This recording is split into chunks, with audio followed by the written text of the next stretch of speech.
میں رانا ثناء اللہ خان صاحب کی کسی بات کو کانٹرڈکٹ کرنے کو ہرگز تیار نہیں ہوں. اچھا، میں دل سے ان کی عزت کرتا ہوں.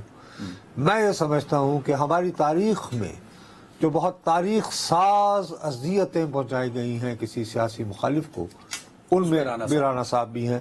ان پہ دیکھو یار، منشیات کا کیس کسی شخص پہ ڈالنا یہ بہت بڑا ظلم ہوتا ہے.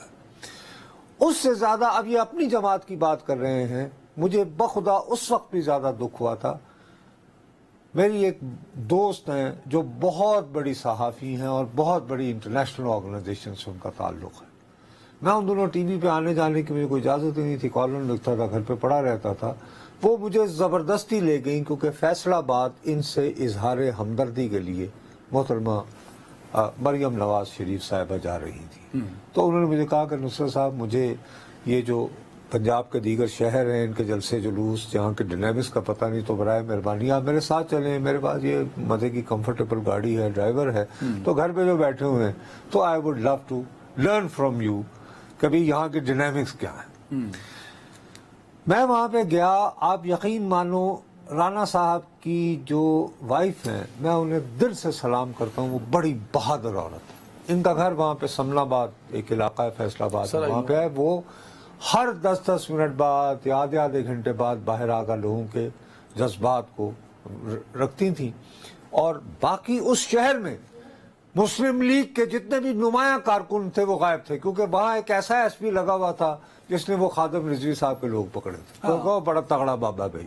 1 نمبر 2، جو لوگ وہاں تھے لیکن ان کے مخالف کیمپ میں تھے، انہوں نے کیا کیے کہ راستے میں ایسے کیمپس لگا دیے کہ مریم بی بی جو ہیں وہ جب تک ان کے گھر پہنچے ان کی اہلیہ سے ملنے اور اپنی وہ سمپتھی کا اظہار کرنے، تو وہ اتنی تھک جائیں اور لوگوں نے اتنی مرتبہ مریم کو دیکھ لیا ہو کہ وہ کہیں گے یار ان کی چلیے بس ٹھیک ہے نا، دیکھ لیا مریم نے کی تقریر کرنی، ٹھیک ہے نا. یہ نہیں باقاعدہ ہے دس واز اے پلان.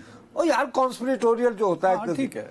تو میں اس دن کے بعد سے رانا صاحب کی دل سے عزت کرتا ہوں اور ان کی فیملی کی بہت. آپ سنو، آگے آ جاؤ. ٹھیک ہے. میں نے بھیا آج تک جتنی بھی میں نے باتیں کہی ہیں، میں نے کبھی یہ نہیں کہا کہ نواز شریف صاحب، میں دوبارہ کہہ رہا ہوں، اب یہ بہت باریک بات کرنے والا ہوں، کہ نواز شریف صاحب کسی ڈیل کے تحت گئے تھے. میں نے یہ تو نہیں کہا کہ شہباز شریف صاحب نے شاید یہ ڈیل کی ہو کسی کے ساتھ. نواز شریف ڈیل کے تحت گئے تھے نا. میں دوبارہ دیکھو، میں کہہ رہا ہوں کہ باریک بات کی ہے، لے سانس بھی بہت آہستہ. دیکھو نا، ایک بات ہوتی ہے بات کہنا اور نہ کہنا. کچھ کہتے کہتے رہ بھی گئے.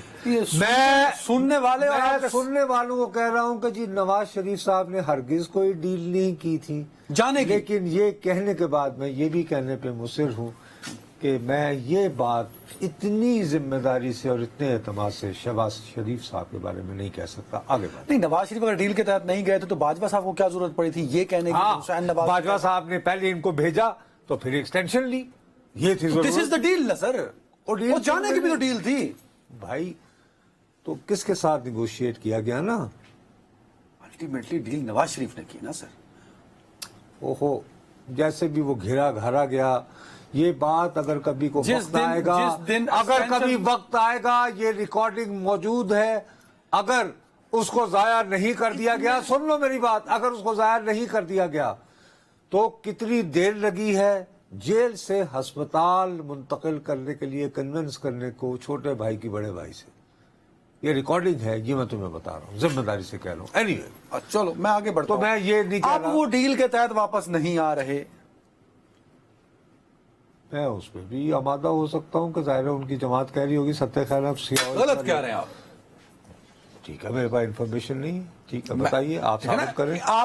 میں اپنا آرگومنٹ رکھتا ہوں. نواز شریف اب جو 21 کو آ رہے ہیں وہ ایک باقاعدہ ڈیل کے تحت آ رہے ہیں. نواز شریف جو گئے تھے وہ بھی ایک باقاعدہ ڈیل کے تحت گئے تھے، لیکن آپ کو محبت اتنی ہے کہ آپ نے وہ ڈیل نواز شریف کے گلے سے اتاری اور شہباز شریف کے گلے میں ڈال دی. جو اب کی ڈیل، یار ایک پہلے طے کر. ایک طرف مجھ پہ الزام ہے میں اس کو گوالمنڈی میں ہرا دیتا ہوں، ایک طرف یہ ہے کہ میں کہتا ہوں کہ بابا جی مت آؤ، آپ یہ کہ اپنا بھرم رکھیں. اب یا تو میں ان کا حامی ہوں یا ان کو یہاں پہ